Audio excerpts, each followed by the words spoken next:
Hello and welcome to the Spacewrights how-to walkthrough of how to play the Spacewrights demo. I'm Jacob Fisher, the lead developer, to walk you through.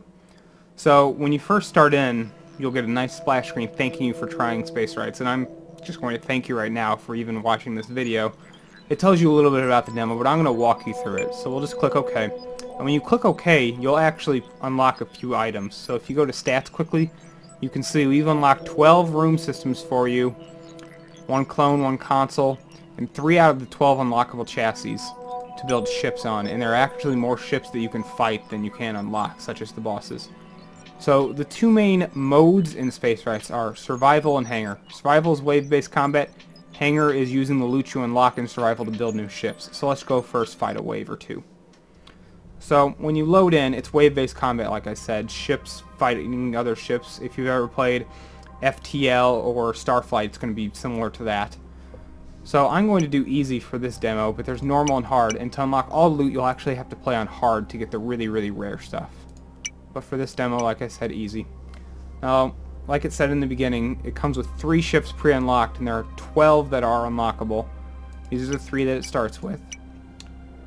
Now each difficulty lets you warp in a ship of different costs to a maximum cost. So we have 2,500 here, and these costs each cost less. So we'll choose him. He's the most expensive of our ships. He's also the best because he is the most expensive. So when we come to this screen, we have the left side of the screen, the AI has the right side. So we have to find somewhere over here where it fits. And I'll just place it up here. It warps in. I'll tell you about everything in here in a second. So now we still have 1,000 left over. He's just 100 under. We could go into the hangar and remove a room to get 100 back, but this is the only one we can place. So we will place him. He fits down there perfectly. We still have 250 cost left over. There's not much we can do. There's nothing we can do with it now. We could go into the hangar in the future and add more rooms to one of the existing ships or create a new ship. But for now, that's all we can do. So I will start the battle. Now, the very first time you play Survival, it actually tells you, hey, you should probably check out how to play, which is this document telling you the controls and actually link to the website where you can find this video and a very large document detailing about everything you could imagine during the battle. But I'm walking you through that. So let's say we're ready. So when the battle starts, I'm going to pause it just so the game doesn't start without me. So the main parts of the battle screen are the ships here and the AI. Inside of each ship there are room icons that represent the system inside of the room. There are your crew, which I refer to as beings, and then there's the ship status bar that tells you about the ship itself. The ship itself, this one right here, has 9 power available out of a maximum of 9. It has currently 5 armor fully healed, and it currently has 3 shields that are all down. And this bottom bar is called the evasion bar. This ship currently has 0% evasion, whereas this ship has about 10%, and that comes from this thruster being on. How I know it has a thruster is if I were to go to the bridge and right-click on it, I can then see detailed information about it, such as the fact that it has an integrated thruster, which gives it the evasion, integrated security, and life support. Life support actually supplies air to your entire ship, and security lets you control the doors. All the starting ships come with security and life support built in because they're kind of essential, but some of the unlockable chassis do not because they're more advanced playstyles to choose to not have them. So, back to the overview. So to power on shields, because we obviously want shields to defend our ships, we just click on a room system and power it on. This one will cost 1, this one will cost 1, and this one will cost 2. How you can tell that without clicking is, if you look at these outside edges, this has a separation. There's 2 blocks. That means it requires 2 power to use, whereas this just has 1 continuous, so it only requires 1. This, if you notice, has 3, so this laser will require 3 power to turn on. It's our most powerful weapon. We can look at its stats. And we'll turn him on. Now we only have 2 power left over. This room requires 1 to turn on, this requires 2. This is a hacker, allows us to hack other systems and other ships, including our own if we ever needed to. And the security system actually lets us control the doors. This ship down here actually came with the integrated security, so we can open and close doors. If we were to unpause this, the air would get sucked out of there quite quickly, and we do not want that to happen because he would suffocate, poor dude. So there's really no reason to have this online yet, so we'll turn on the hacker. If boarders were to invade your ship, you could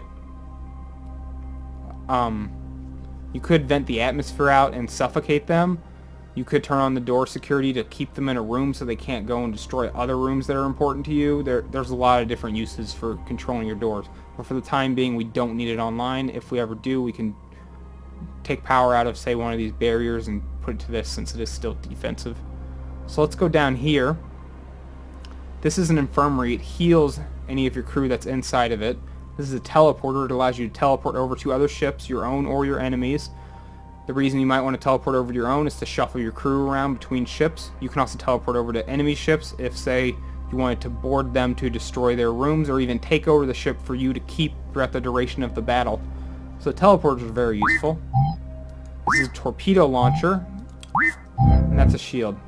Torpedo launchers and accelerators fire a physical munition that will hit an enemy shield and collapse it, whereas lasers and telebombs, there are no telebombs here, can penetrate through shields, but if they can't penetrate through all of them, they tend to do 0 damage to the shield itself.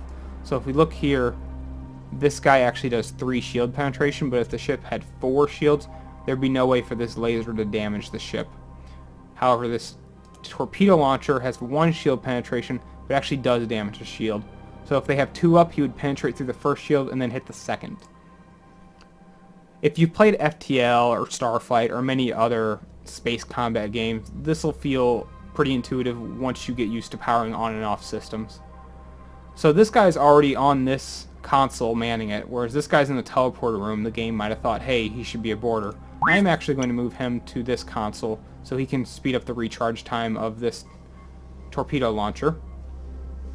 I will unpause, and everything keeps going. So now look, we have these 2 shields up, and this one is recharging, so we'll have 3, and this one's already up because it's a barrier. But when we actually hit start, everything except the shields will decharge to be an even playing ground. So if you look at our AI, he's got 2 weapons, he's only got 1 shield, well, he's got a tractor beam, and he's got life support. So he is pretty dangerous. So he's already targeting our barrier and our laser. Now he's targeting our laser with his mining laser, which can only penetrate through 2 shields, but we have 3, so he actually won't be able to damage us unless his other thing damages us first, which it probably will. So that's actually pretty smart of him. So I will target, since he only has 1 shield, I can penetrate through to him. I want to get his accelerator offline. I'm going to aim it a little bit closer, actually, to his crew member. And then I'm going to also target this right here. Now, if you look, this has splash damage of 1 tile, so that'll damage this tile and then every tile 1 away. So it'll actually hit... Let me re-aim that. So it'll hit the being right here, it'll hit this weapon, and it'll hit this weapon. A lot of damage, and it has 1 shield penetration. The hacker takes a long time to recharge. I don't even know if we'll get to use it, so I'll just let it recharge. And if it gets useful, I will aim it at something. If I was, so he hits us. This shield goes down. Now we only have our barriers. We hit him. He immediately starts repairing it. We hit him again. His shield and weapon is down. So I'm going to pause it before it gets too out of control. Pausing is very key to this game. If you play it completely in real time, things can get out of hand very quickly. Now I'm going to target his other weapon while he repairs this. I'll let this continue attacking these, because it only did 1 damage to the shield and the laser, and this guy's about to be recharged.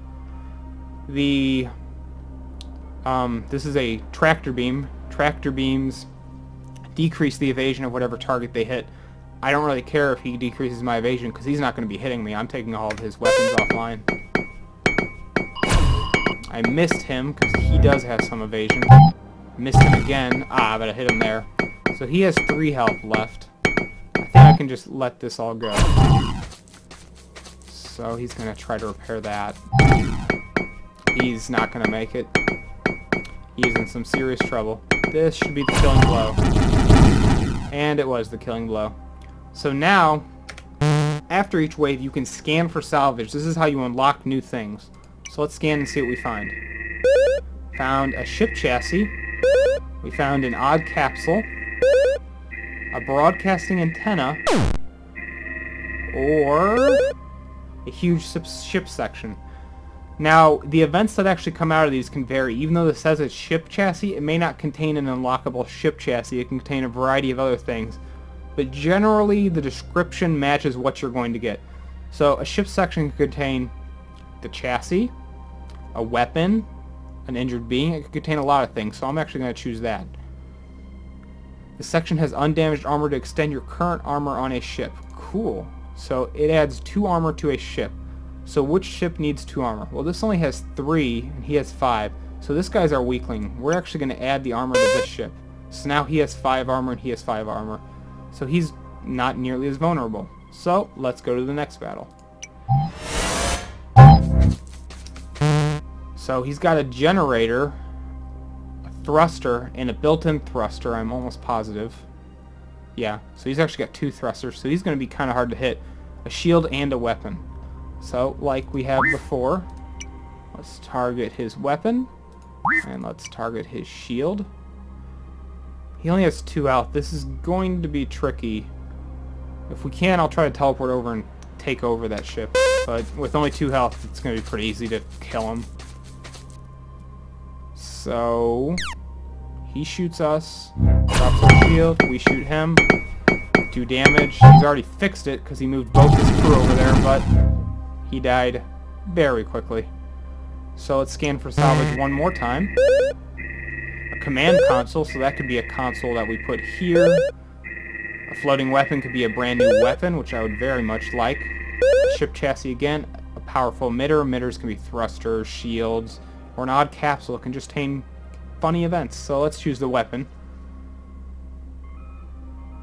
As you approach the critically damaged weapon, it powers on. You start to retreat and your communications come on. A being has survived in space by hiding inside the sealed turret and offers to join you. So, we salvaged a human was somehow on that ship. Courtney. So let's take Courtney. I'm going to put her over here. This is our bigger ship. Now I get to choose where I want to put her. It's not really that important, but when you're placing new rooms with systems in them, it becomes way more important where you place them. So she can go up there. I'm going to move her probably into our shield since it tends to get hit so much.